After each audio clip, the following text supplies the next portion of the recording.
Hello and welcome to Newsfeed, your daily dose of what people are talking about online, from news stories to what's trending. Somalia has banned TikTok, Telegram, and online betting website 1xBet. The government says the platforms are being exploited by terrorists and organizations to spread immorality, graphic content, and mislead society. But it's the terror group Al-Shabaab that they're really going after. The group regularly uses TikTok and Telegram to spread its propaganda. Al-Shabaab was driven out of the capital in 2011, but still controls vast parts of Somalia, continuing to defend its territory brutally. In May, militants killed 54 Ugandan peacekeepers in a raid. And in July, a suicide attack at a military academy left 30 Somali soldiers dead. Thousands more have been displaced or killed over the years. The government has given itself 5 months to crush the group. That's why cutting Al-Shabaab's communications channels is imperative. Telegram says it regularly removes terrorist content from its messaging platform. At the time of recording, TikTok and 1xBet were yet to respond. While Al-Shabaab's reign of terror has crippled Somalia's economy and sent food prices soaring, traders who use TikTok to advertise say the ban will impact their livelihoods. TikTok has many benefits for Somali youth whenever they are, particularly youth from age 18 to 40 who make a lot of money from TikTok and also develop small businesses through TikTok. The light in many homes will go off because of the TikTok ban, and many will lose their homes. Many teenagers will come with applications and CVs to government offices. Then the government will have to employ or control them. We are calling on the government not to ban TikTok because that is where we get our daily bread. The ban on TikTok will have a bit of an impact on our business because we sell most of our items there. We advertise on TikTok and people watch from all over the world. People from abroad and locals come to us through our TikTok adverts. And the people come to us with the pictures we posted on TikTok and then buy from us. Now to neighboring Kenya, where TikTok has announced plans to set up shop for a content moderation hub, just a week after Kenyan MPs discussed a petition to ban the app over harmful content. The platform joins the ranks of Facebook and YouTube, which have content hubs in the East African nation. TikTok's CEO agreed to set up the hub to monitor and remove offensive content after a meeting with Kenya's president. So that we can reduce the content that is negative and leverage on the monetization. However, it's more than just creating jobs and a safer platform. The Kenyan government is now investigating TikTok's negative impact amid privacy and security concerns. A decision on a petition to ban the Chinese app is expected from Parliament in the coming months. An ordinary citizen had filed a petition claiming that TikTok threatens Kenya's cultural and religious values. The petition states that TikTok needs stronger regulation as the app promotes violence, hate speech, and sexual content.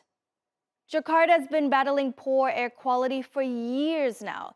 But this year, the smog is so intense that half of the Indonesian capital's civil servants have been ordered to work from home.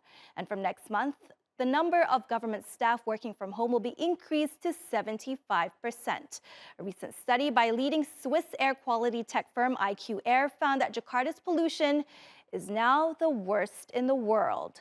President Joko Widodo has been battling a cough for weeks now, and officials say his illness could be because of the worsening air quality. Whimsical reports on the pollution crisis that's costing the country $1.4 billion in economic losses. Ooh, no blue sky in sight. Welcome to polluted Jakarta. It's been like this for the past, I can't even tell you how long. It's been too long. Sure, it's a sunny day, but you just can't miss this blanket of haze that engulfs the whole city. It's the same scene everywhere. This area that I'm standing at right now, this morning, has a very high pollution with an air quality index of 153. A red zone. Yes, where I'm standing at is a red zone. From the app that I saw, there are at least 4 other places in Jakarta right now that has a red zone designation with this air quality index. Now, these aren't just numbers, because you could really feel this when you're standing out here and breathing all these things. It feels like this acrid, thick air, especially when you're standing outside like this, and you can really feel it down your throat. Now, last week, the health department have said that about 638,000 cases of acute respiratory infections has been detected throughout Jakarta. The president himself, President Joko Widodo, is said to be battling a cough for weeks on end. Now, many ideas have been mentioned in curbing pollution. The main target, though, being minimizing transportation. There's also a few things like the presidential order to work from home more. Now, research have shown that many people support the work from home. However, businesses, it's going to be hard for them to do work from home, especially at a time when everything is open right now. There's also a 4-in-1 law where every car has to seat at least 4 passengers in each car. And also there is one accelerating the opening of the new light rail system to make people use public transportation more. Now, the Meteorological Bureau, however, is even talking of cloud seeding of the rain, to bring more rain to the city to drop all the pollution. The Met Bureau have even said that the forecast for the next 1 week and even more 2 weeks is still going to be bright and sunny. So here we are bracing ourselves for the long dry season with more pollution to come. Doing what little we can, such as, well, putting my mask on. That's a little bit better. Whimsical Dirjo reporting from Jakarta. Let's now talk about tourists, globetrotters who sometimes forget that good manners are as essential as a passport stamp. We've all seen it, the excessive drinking, the high decibel laughter, the disregard for local customs, and the trash and overall litter left behind. Well, Lara explains why tourists are behaving worse than ever before. Ancient sites weathered centuries, but can they withstand modern tourists? Vandalism, recklessness, and narcissism? Summer's here, and it's the season of mischief. In Rome, a British tourist carved his mark on the Colosseum. Another jumped into the Fontana dei Trevi, while a 150-year-old statue paid the price in northern Italy. Then there are those who taunt wildlife and harass Hawaii dolphins. And who thought getting naked during a sacred dance in Bali was a good idea? Or climbing to the top of a Mayan temple and dancing? The universal naughty tourist anecdotes just keep piling up, leaving us wondering, are travelers getting worse? Commentators agree on one thing: tourists often go rogue. Some say it's the rising entitlement.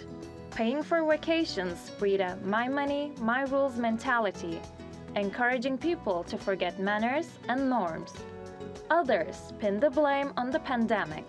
When travel restrictions were lifted, tourists came pouring back into places like Europe and Asia after being cooped up for so long, seemingly forgetting their manners at home. Psychological experts say that when you're surrounded by strangers who you'll never see again in a foreign place, that sense of anonymity can make people feel more inclined to act on bad behaviors that they wouldn't otherwise. Social media is also under scrutiny. Misbehavior spreads faster online, fueled by our thirst for content. And the promise of going viral drives some wild antics. Social platforms can even inspire a main character mindset. You can be a more respectful guest in the countries you visit by researching local customs and laws. For instance, you can learn what types of clothing are appropriate for the sites you're staying, learn a little bit of the language, even just a few common words or phrases, and read up on environmental practices so you can do your best to protect the local ecosystem. Traveling can be an incredible way to grow and learn, so if you're taking a trip sometime soon, doing your homework beforehand is a small way to show respect for the place you're traveling to. Countries have their own ways of tackling rowdy tourists, but money talks. And with the global travel industry booming, it's unlikely manners will catch up.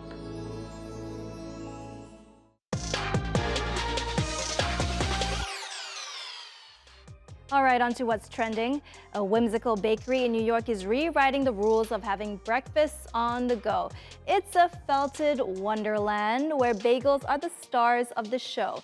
But there's a twist. Instead of eating, they're made to be appreciated. Sare has the story. Ralph's Bagels is an imaginative twist on a New York bakery scene. Prepare to be amazed by these felt pastries that almost look good enough to eat. And you walk up to them thinking they're actually the real thing. You know, can I order a cup of coffee? But it's all felt. It's all made out of felt. It's beyond amazing. This feast for the eyes took over 8 months for artist Lucy Sparrow to complete. There are over 2 million combinations available, each of them hand-sewn. And for those who want to bring the whimsy home, they're available for purchase. When you come into Felt's Bagels, you have a choice of 13 different bagels and you can put whatever you want into it. So here I have an everything bagel. And down here we have all the fillings. So you can have salt beef, you have American cheese, pickles, Swiss. This journey through textures is an homage to beloved New York classics and nostalgia. The felt really resonates with people because it's very much about nostalgia. It transports you into a place where, you know, when you're a kid, where things were much more comforting, it was a lot more easygoing. While Lucy's Bakery may not help you with your hunger, it's sure to leave you with a newfound appreciation for art in every stitch. If you're looking to binge some shows or movies over the weekend, look no further than new rankings by Rotten Tomatoes.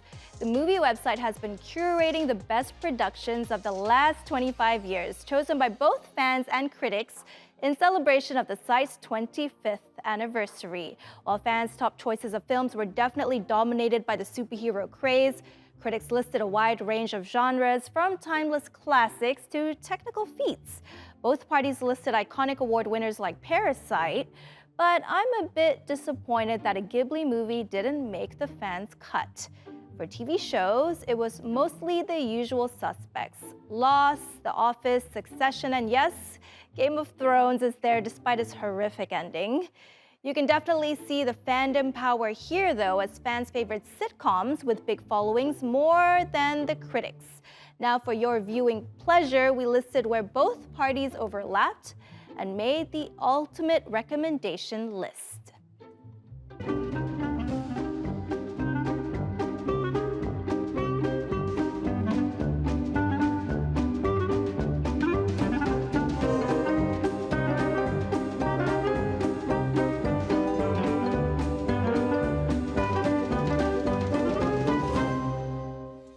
Definitely gonna check out some of those movie recommendations.